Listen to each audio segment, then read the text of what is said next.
사랑하는 여러분, 주님의 은혜와 평강이 성도님들의 삶에 함께 하시기를 바라고 축복합니다.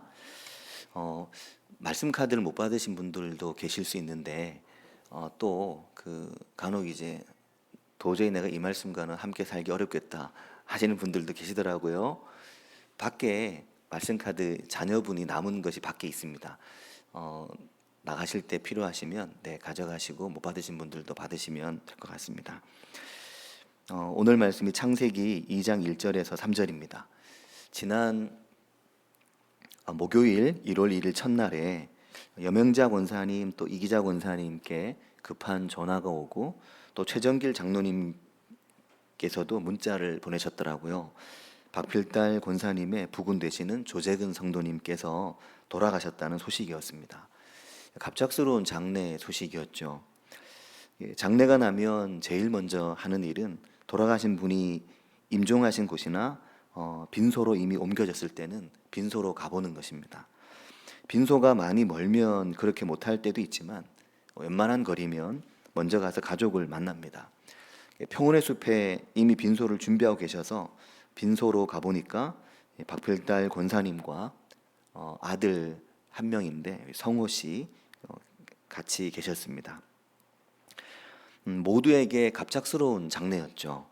누구도 예상하지 못했던 장례였습니다. 가족들은 매우 당황해서 슬픔을 느낄 겨를도 없이 장례 준비를 하게 됐는데 아침 식사를 하시다가 갑자기 심장마비로 병원에 가실 틈도 없이 일일구가 도착했을 때는 이미 임종을 하신 상태라서 그래서 거기서 치료해야 되는 과정을 마친 이후에 바로 이제 평온의 숲으로 이제 옮기셨는데 몸이 오래 안 좋긴 하셨지만 전날까지도 운전을 하시고 또 송전도 한 번씩 다녀가실 정도로 건강이 그렇게 나쁘신 것은 아닌데 갑자기 심장마비로 돌아가신 것입니다. 아마 성도님들께서는 입관하는 자리에 들어갈 일이 많지 않으시겠지만 저는 장례가 나면 늘 입관하는 자리에 들어가게 됩니다. 어제도 입관식에 들어갔는데 엊그제죠. 입관식에 들어가야 이제 고인의 얼굴을 보고 또 가족들의 슬픔을 공감하게 되고 입관하는 자리에 그래서 꼭 들어가려고 합니다. 요즘에는 입관에 염을 하시는 분에 따라 조금씩 다르긴 하지만 고인을 모신 관뚜껑에 손편지를 쓰게 하는 분들이 많이 있습니다. 그래서 가끔 보면 어떤 분들은 뭘 써야 될지 몰라가지고 당황하기도 하고 미리 예고하고 하지 않으니까 또 어떤 분들은 정말 못했던 말들을 쏟아내지 쓰는 분들도 계십니다. 미리 준비한 매직을 나눠드리고 돌아가신 분에게 한마디씩 써라. 이제 그러니까 아내, 아들, 며느리, 손자, 손녀가 손편지를 관에 둘러서서 쓰기 시작했거든요. 근데 그 편지를 곁에서 저는 지켜보면서 손녀가 쓰는 편지가 유난히 이제 눈에 들어왔습니다. 손녀의 편지의 내용은 할아버지와 나는 오빠만큼은 정을 나눌 시간이 없었네. 늘 대학 하셨는데 내년이면 대학 가는데 나 고3인데 조금만 더 기다려주지. 나중에 천국에서 만나면 그때는 친구처럼 지내유. 그렇게 써놨더라고요. 이 글을 보면서 이 서령인데 손녀가 고3이 올해 이제 고3이 됩니다. 근데 할아버지에게 느끼는 그 친근감이 있고 또 할아버지와 못 나눈 그 자신의 어떤 할아버지에게 하지 못한 것에 대한 미안함 그것들을 포함한 글이었고 손녀가 오빠만큼 할아버지와 같이 하지 못한 것에 대한 어떤 아쉬움 그걸 좀 하고 싶은 마음이 있구나 하는 것을 느낄 수 있었습니다. 손자가 원희인데 원희 형제는 군을 전역한 지 1년 정도 이제 되어서 보니까 저희 큰아들 나이와 비슷하더라고요. 그러다 보니까 이제 동일시가 많이 됐는데 이 원희 형제가 입관 예배를 드리는 내내 고든 자세로 앉아서 예배에 초집중을 하고 있었습니다. 말씀을 굉장히 귀 기울여 듣고 또 눈빛이 말씀에 대한 존중을 가지고 있는 눈빛으로 느껴졌습니다. 그러면서 제 마음속에 제가 군에 있을 때 생각도 나고 또 군에 있을 때 휴가를 나오면 어머니가 어떤 마음이셨을지 이것도 좀 느껴지고 또 할아버지에 대한 기억 또 지금 군에 가 있는 제 자식에 대한 제 어떤 느낌 이것들이 막 뒤섞이는 그런 예배였죠. 그러면서 든 생각이 평생 자식을 기다리는 이제 부모에 대한 생각이었습니다. 자식은 자식들의 시간을 따라서 움직이는데 부모는 자식의 시간을 따라서 많이 움직여지게 됩니다. 어릴 때는 잘 모르는데 내가 자식을 낳아서 키워보니까 부모는 평생 자식을 기다리면서 하는구나. 이걸 이제 알게 되는 거죠. 학교에 가도 군에 가도 결혼을 해서 멀리 떨어져 살아도 부모는 평생 이제 자식을 기다리고 눈 뜨면서 밤에 잘 때까지 모든 생각이 자식의 동선에 다 집중되어 있는 겁니다. 근데 어릴 때는 이제 그걸 전혀 몰랐죠. 근데 제가 결혼을 하고 아이를 낳고 애가 군에 가고 보니까 그 동선이 늘 그걸 이제 따라다니는 겁니다. 근데 사랑하는 여러분, 그렇게 평생 기다려주는 부모가 어느 한순간 더 못 기다려주는 순간이 이제 죽음의 순간입니다. 죽음은 예고와 함께 오는 게 아니라서 죽음은 느닷없이 오기 때문에 더 오래 기다려주고 싶어도 더 오래 함께하고 싶어도 이 예고 없는 시간 앞에서는 인간이 할 수 있는 게 아무것도 없는 것이죠. 그래서 장례는 늘 아쉬움과 또 긴 그리움이 시작되는 시간이 장례가 됩니다.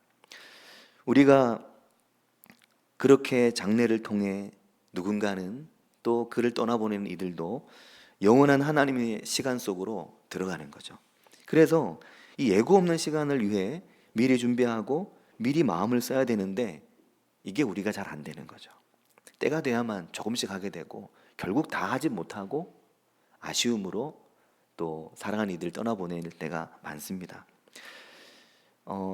박필달 권사님의 삶 속에 또 그 가족에게 하나님의 위로가 있기를 바라고 또 성도들께서 많이 위로해 주시기를 바랍니다.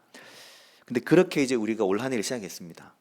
이 예고 없는 시간과 함께 한 해를 시작했는데 시간이 어떻게 가는지 모르게 벌써 1월 4일이잖아요.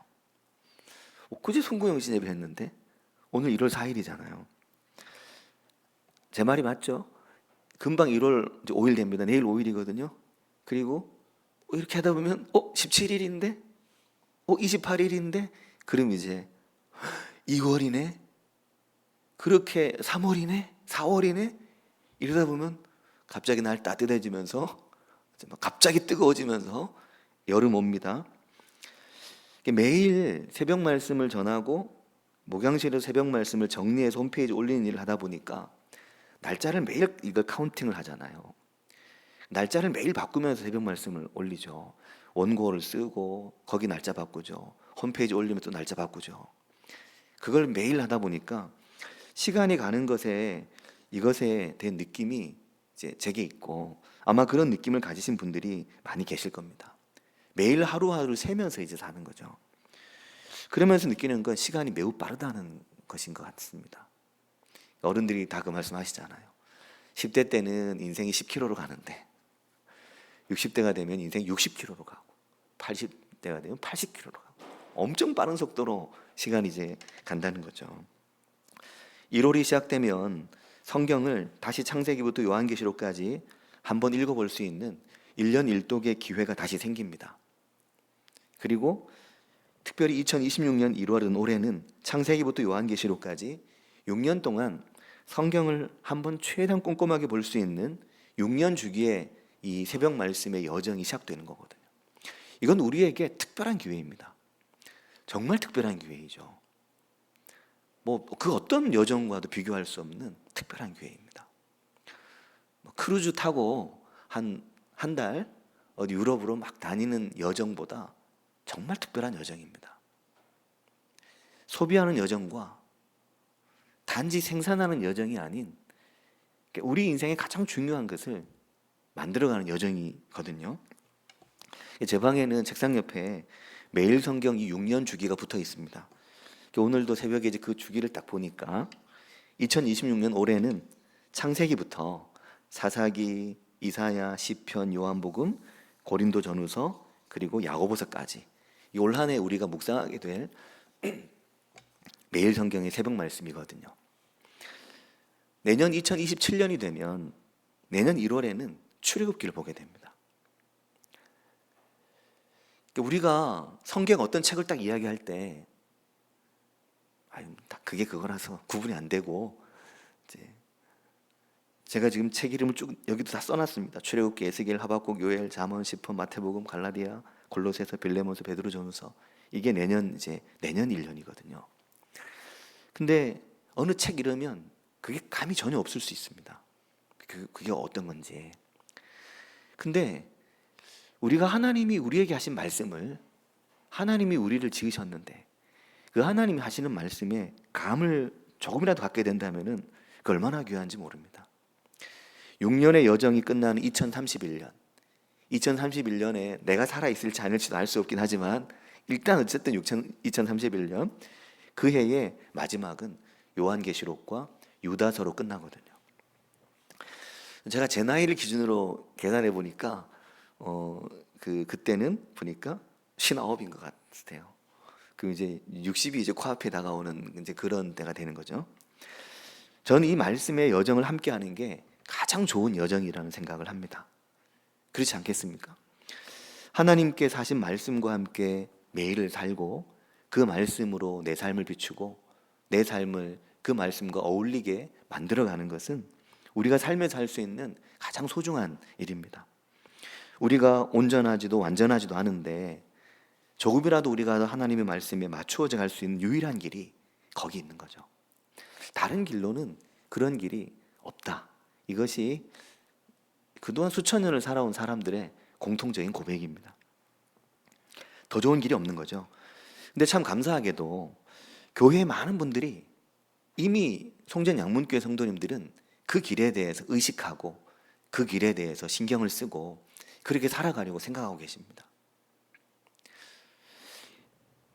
이런 어떤 말씀을 들을 때마다 내가 그렇게 해야지, 올해는 내가 이번 달엔 그렇게 해야지, 이 생각을 늘 하고 계시는 걸 느끼거든요.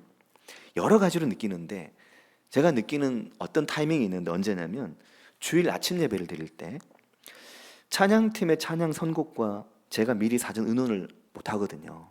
근데 찬양팀의 선곡에서 이번 주 중에 매우 강조되었던 어떤 말씀이라든지 이번 주 중에 참 제게 은혜가 됐던 어떤 성경의 구절이 그것이 반영된 찬양 선곡이 이루어질 때 찬양팀이 주일 매일의 말씀과 함께 가고 있구나, 그걸 느끼게 됩니다. 어떤 대화를 하지 않는데 그런 거죠.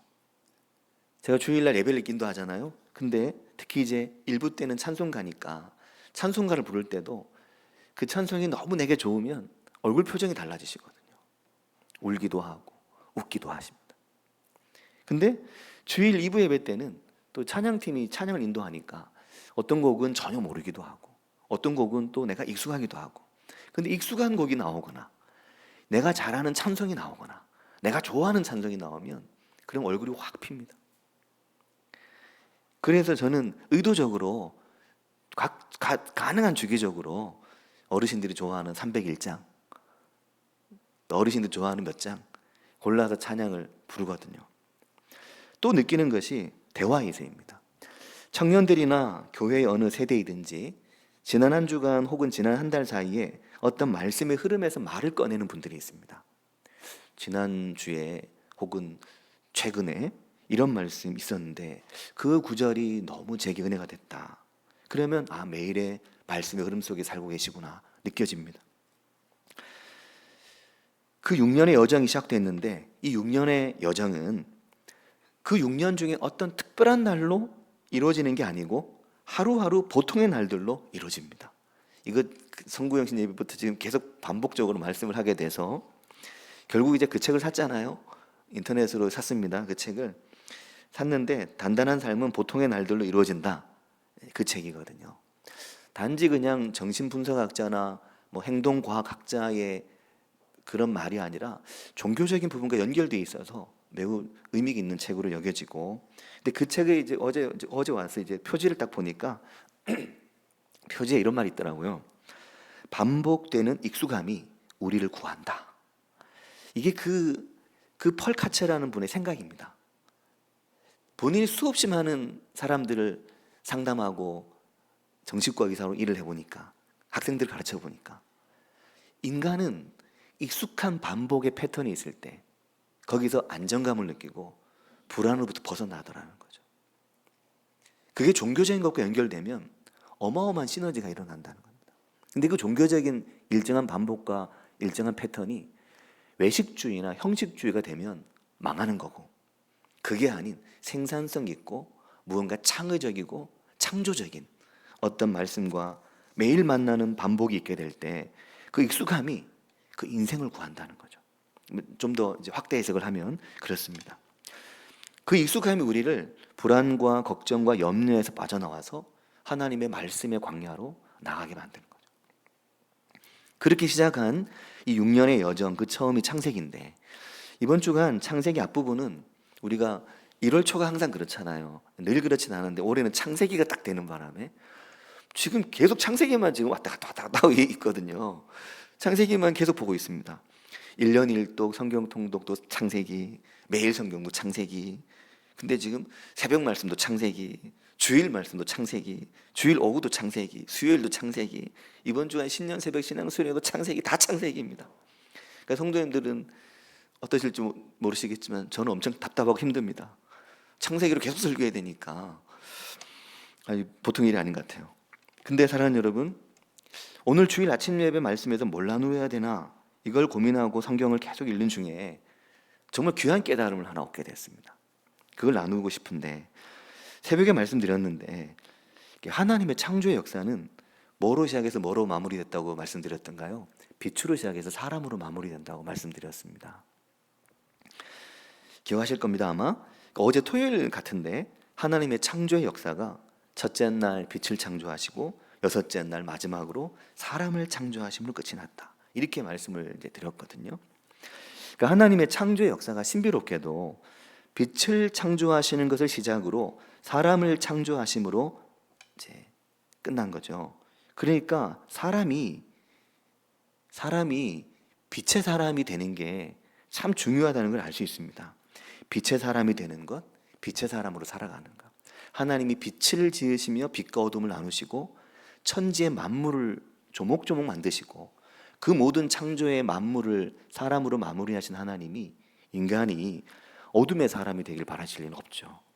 인간이 빛의 사람으로 빛의 영역에서 빛의 편에서 그 빛의 사람, 빛의 삶, 빛의 인생을, 빛의 말, 그걸 하길 하나님이 원하실 거잖아요.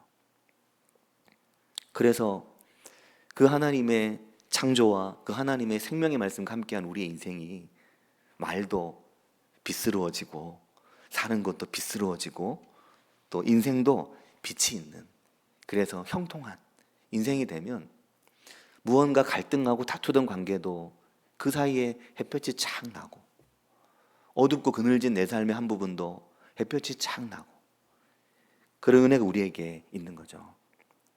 전에도 말씀드렸지만 신학교 다닐 때 존경했던 교수님, 제 위임식 때도 오셔서 설교하시고 김금자 장로님 장로 임직 받으실 때도 오셔서 설교하셨던 김춘기 교수님 시골집에 있던 그 오래된 일기 제가 2년간 교수님의 시골집에서 자취를 하면서 그 오래된 일기 훔쳐보다가 발견한 어느 해 8월달 일기 한 줄, 모처럼 햇볕이 났다. 땡. 이 일기가 이게 다네? 모처럼 햇볕이 났다. 야, 이 일기 한 줄로도 이렇게 큰 임팩트를 줄 수 있구나. 모처럼 햇볕이 났다. 볕이 나는 인생이 되는 거죠. 어느 날 내 딸의 말에 빛이 있기 시작하고, 어느 날 내 엄마의 말에 빛이 있기 시작하고, 그렇죠. 근데 사랑하는 여러분, 그렇게 하나님께서 이 세상의 창조의 빛을 시작해서 사람으로 마무리하셨다고 생각했는데, 근데 잘 보니까 그게 아니더라고요. 그게 아닙니다. 하나님이 사람을 창조하심으로 창조가 끝난 게 아닙니다. 천지 만물을 만드는 것은 그렇게 끝났지만 창조는 7째 날 끝이 난 겁니다.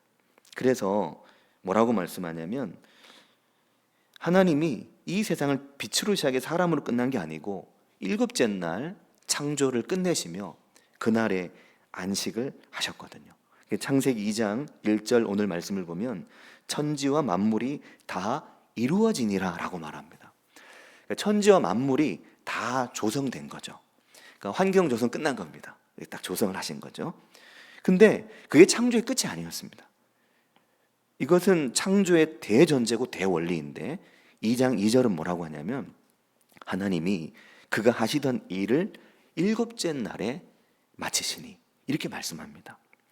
하나님께서 그가 하시던 일을 일곱째 날에 마치셨다는 것인데 일곱째 날에 뭘 마치셨을까요? 천지 만물은 여섯째 날까지 다 조성 끝내셨거든요. 그럼 일곱째 날은 뭘 창조하셨을까요? 분명 여섯째 날에 사람을 지으시며 창조가 모두 끝난 것으로 우리가 알고 있었는데 그게 아니고 하나님께서 그가 하시던 일을 일곱째 날에 마치셨다.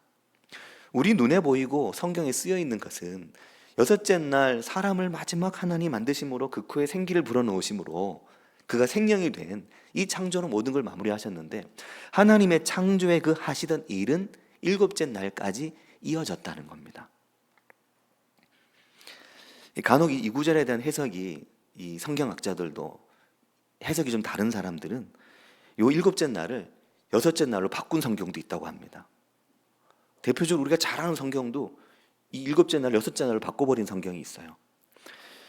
그 일곱째 날이 아닐 거라고 생각한 거죠. 근데 히브리어 성경 원문은 매우 명확하게 2장 2절에 일곱째 날에 마치시니 이 말을 일곱째 날 안에 마치셨다 이렇게 기록하고 있는 거죠. 일곱째 날이 막 올 때 끝낸 게 아니고 일곱째 날이 와가지고 일곱째 날 그 안에 하나님의 창조는 마무리되고 하나님 안식하셨으니까. 요게 사랑하는 여러분, 하나님의 창조의 마침과 하나님의 안식이 딱 붙어 있는 것을 알 수 있습니다. 이게 딱 붙어 있는데 어떤 면에서는 하나님의 창조가 곧 안식이고 하나님의 창조의 마무리가 곧 안식이고 하나님 안에서 안식하는 게 그게 곧 창조의 끝이라는 걸 알 수 있는 거죠. 하나님께서 창조하신 순서를 보면 하나님 가장 먼저 빛을 만드시고 둘째 날 궁창 하늘을 만드셨죠. 셋째 날은 무 땅을 만드시는데 땅을 만드실 때 풀과 씨 맺는 채소, 씨 가진 열매 맺는 나무 같이 만드십니다. 넷째 날에는 하늘에서 땅을 비출 두 광명체 해와 달 그리고 또 별들을 만드십니다. 다섯째 날 하나님이 물들이 생물로 번성하게 하고 궁창에는 새가 날게 하고 큰 바다 짐승 물에서 번성하는 움직이는 모든 생물 종류대로 또 날개 있는 새들 종류대로 창조하시거든요. 그리고 여섯째 날 사람을 지으십니다. 사람을 지으실 때 땅이 생물을 그 종류대로 가축 기는 것 땅의 짐승 종류대로 가축을 그 종류대로 땅에 기는 모든 걸 다 그 종류대로 만들면서 사람을 지으셨거든요. 근데 성경은 창세기 2장은 만물을 조성하시는 사역 천지와 만물을 이루시는 모든 건 여섯째 날에 다 이루셨지만 하나님의 창조의 역사는 거기서 안 끝나고 일곱째 날 안으로 일곱째 날 속으로 들어갔다고 말씀하시는 겁니다. 우리가 그 일곱째 날 그날을 주일로 지키고 있잖아요. 그리스도의 죽으심과 부활 이후에 교회가 이 일곱째 날 속으로 굳이 날짜를 설정한다면 하나님의 창조 역사가 들어오신 거죠. 우리는 그냥 일곱째 날 쉬었나 봐 라고 생각하지만 하나님의 창조의 역사의 그 최고봉 하나님의 창조의 그 마무리는 일곱째 날 속으로 들어오셔서 그 일곱째 날을 통해 그 하나님의 모든 창조가 완결이 된다는 것을 알 수 있습니다. 사랑하는 여러분, 이게 진짜 중요합니다. 그래서 3장에 뭐라고 하냐면 이렇게 말하잖아요. 뭐라고 말씀합니까? 하나님이 그 일곱째 날을 복되게 하사 거룩하게 하셨다는 겁니다. 그래서 그 일곱째 날이 복되고 거룩한 겁니다. 그 일곱째 날이 그 쉬는 날이 그 우리가 일주일을 주기로 살아가는 그 일곱째 날이 우리 인생에 그 날이 복되고 그 날이 거룩한 건 하나님이 그 날에 하나님의 창조를 마무리하시기 때문이신 거죠. 무엇을 창조하시겠습니까? 상상력이 필요합니다. 우리를 지으신 건 다 이미 끝내셨잖아요. 우리를 그날 하나님의 복된 인생으로 하나님의 거룩한 인생으로 하나님의 복이 있는 인생으로 복이 있는 자는 하나님의 그 거룩한 인생으로 시냇가에 심은 나무 같은 인생으로 우리를 빚으시고 만드시는 거죠. 사랑하는 여러분, 이 말씀 속에 있는 그날을 복되게 하사 거룩하게 하셨다. 이 날 자체가 그냥 기계적으로 그날이 복되고 거룩한 게 아니라 그 거룩한 날 우리가 이 날을 가장 복되고 가장 거룩하게 하나님 앞에 나아갈 수 있는 그런 날로, 그런 주일로 우리가 하나님 앞에 살아가는 게 너무너무 우리 인생에 중요하고 또 중요한 것입니다. 주일날 아침에 교회에 보통 6시 반이 되면 김충자 권사님께서 주일날 아침에 가장 먼저 오시죠. 그래서 6시 반 전에 불을 켜고 겨울에 히터도 켜고 하는데, 오늘은 보니까 6시 20분밖에 안 됐는데 오시면서 고양이 물 주고 오신다고 송광자 권사님과 김충자 권사님 두 분께서 캄캄한데 이미 교회에 오셔가지고 불 켜고 히터 켜고 그러셨거든요. 주일 아침이 되면 많은 성도님들이 교회를 다녀가시죠. 아이들부터 어른들과 청년들 또 다양한 분들이 또 막 바쁘게 허겁지겁 주일도 출근을 또 해야 돼서 일찍 왔다 가시기도 하고, 또 주일날 특별한 또 일이 생겨서 그럼에도 주일날 예배를 지키기 오셨다 가시기도 하고, 그러니까 이 주일 예배가 우리에게 너무나 중요하고, 이 주일 하루를 보내는 우리의 마음이 그냥 주일을 대충대충 생각하지 말고 이 주일을 통해 내가 받을 수 있는 최고의 은혜를 받고 누리고 돌아가야 되니까, 그리고 살아야 되니까 이 주일의 예배가 얼마나 중요합니까? 근데 또 생각해 보면 최고의 주일 예배를 드리기 위해서는 최고의 일주일이 또 있어야 됩니다. 한 주 한 주를 딛고 지나온, 한 주 한 주를 딛고 지나온 그 매일에 하나님의 말씀들이 이어지는 그 이어짐 속에 우리가 주일 말씀을 전하기 때문에 일주일을 말씀과 격리돼 살고 주일날 오면 이게 그 주일의 예배를 온전히 누리기가 어렵습니다. 우리가 드리는 예배 시간, 찬송과 우리가 드리는 주일 예배와 말씀과 또 주일에 성도들과 함께하는 교제와 또 주일날 우리의 쉼이 그 하나님의 말씀을 기반으로, 예배와 찬양을 기반으로 우리의 삶이 하나님 앞에 온전하게 새로워지고 일어나는 그런 은혜가 우리 가운데 있기를 바라고 축복합니다.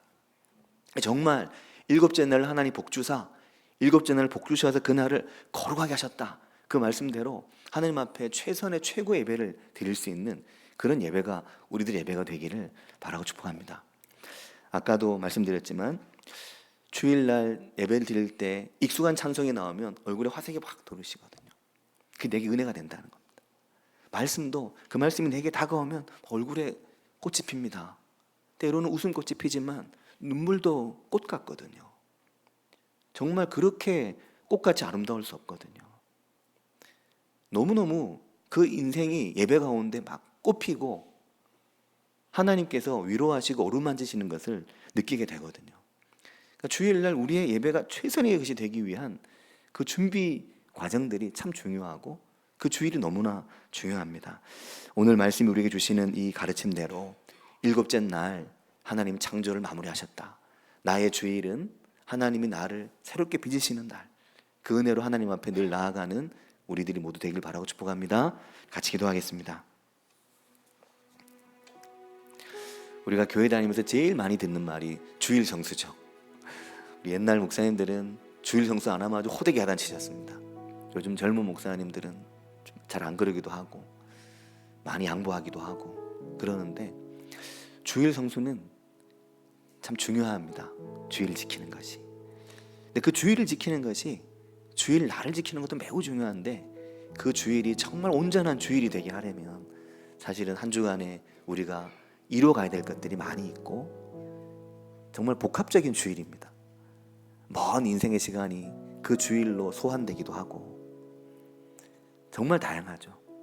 예배, 말씀, 기도, 찬양, 성도들과의 교제, 또 가족과 함께하는 시간, 그 모든 시간이 어우러져서 정말 하나님이 일곱째 날 내가 복 주었다, 내가 너의 일곱째 날 내가 너를 거룩하게 한다, 그 말씀의 은혜가 있는, 그래서 정말 하나님께서 우리 인생을 빛으로 새롭게 하시는 그 은혜가 우리의 삶에 있기를 같이 한 목소리로 기도하겠습니다.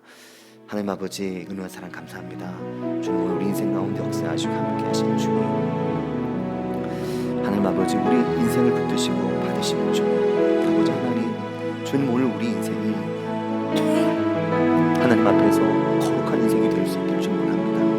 하나님 아버지, 우리를 복주시는 주일을 우리가 보내기를 축원합니다. 하나님 아버지, 주일을 보내면서 주일 주일을 맞이하면서 아버지 일곱째 날을 맞이하면서 이 안식일을 맞이하면서 참으로 주님 우리의 인생에 하나님 앞에 복되며 하나님 앞에 거룩한 인생 이런 은혜가 저희 삶에 있도록 도우시고 인도해 주시기를 주님 원합니다. 하나님의 이 모든 창조가 마무리된 주님 그 하루 그날 그 주님 앞에 예배드리며 나아가는 그 거룩한 예배의 날, 그 거룩한 안식의 날, 주님 이 주일이 우리에게 이루어질 수 있도록 은혜 주시기를 주님 원합니다. 아버지 하나님, 이 거룩한 은혜를 위해 우리가 마음을 함께하며 마음을 모두할 수 있게 도와주시고 인도해 주시기를 주님 원합니다. 아버지 역사해 주시옵소서. 주님 기름 부어 주시기를 주님 원합니다. 주님 은혜를 더해 주시기를 주님 원합니다. 아버지 주님 역사해 주시옵소서. 주님 정복해 주시기를 주님 원합니다. 아버지 주님 함께 하시기를 주님 원합니다.